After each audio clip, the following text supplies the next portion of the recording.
Order! Order! You are an incorrigible delinquent at times. Behave yourself, man!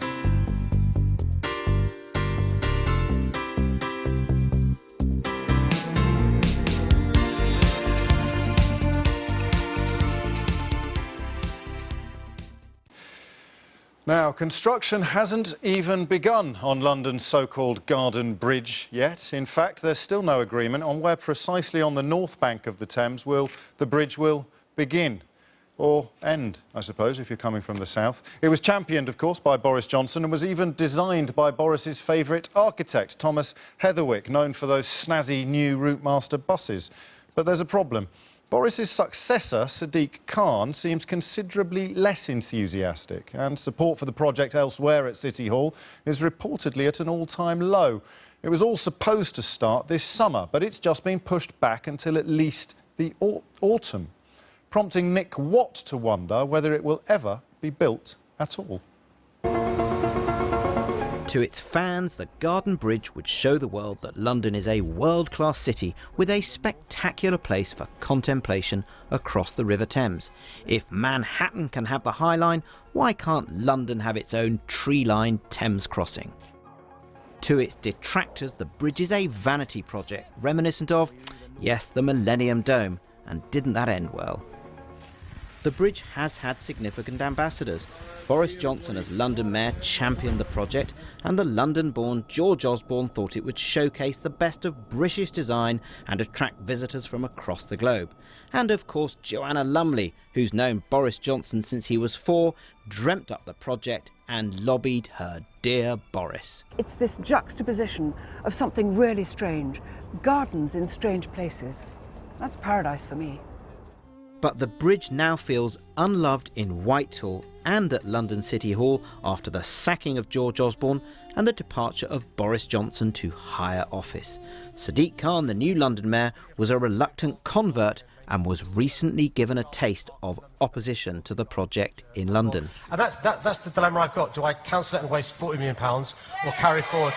Well, the future of the bridge could be decided this week when the Transport Secretary Chris Grayling decides whether to extend a £15 million government guarantee until September next year. A no will spell real danger for the Garden Bridge, which is already in trouble. My understanding is they've spent £38 million already, and bearing in mind they haven't put a shovel in the ground yet, so that's just on preparatory and planning works. And to put that into context, I think the Millennium Bridge cost about, including fixing the wobble, cost about £25 million.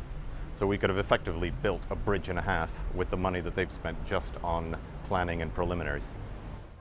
No doubt ministers have thought through the consequences of crossing its formidable creator. Joanna Lumley is no slouch when it comes to knocking governments into shape. So, Nick, what have we learned today? Well, we are reaching a decisive moment for the London Garden Bridge with that decision I was mentioning there by Chris Grayling, whether to extend a £15 million government underwriting of this project until September next year. Now, we're told that Chris Grayling has an open mind and he's looking at all the options. But I sense he will have two big thoughts in his mind. With the challenge in the public finances at the moment, is it really right to be pressing ahead with this at the moment? One Whitehall source said to me, "We need bridges people can cross, not bridges that you close for parties."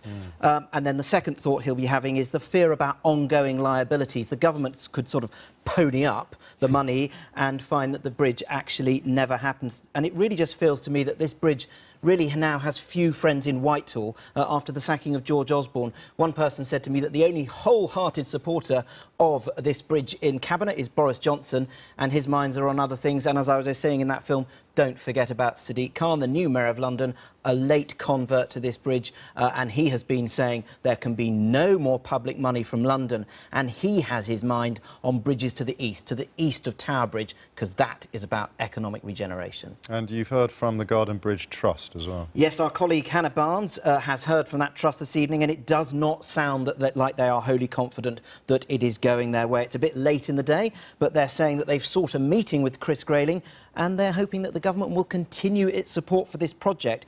But crucially, the Trust have told us tonight that only the government can underwrite the project. They say that's not a job for the private sector. So a no from Chris Grayling really probably will mean a no, because that 15 million has got to be provided this week because the Trust needs to get it in their accounts to be filed.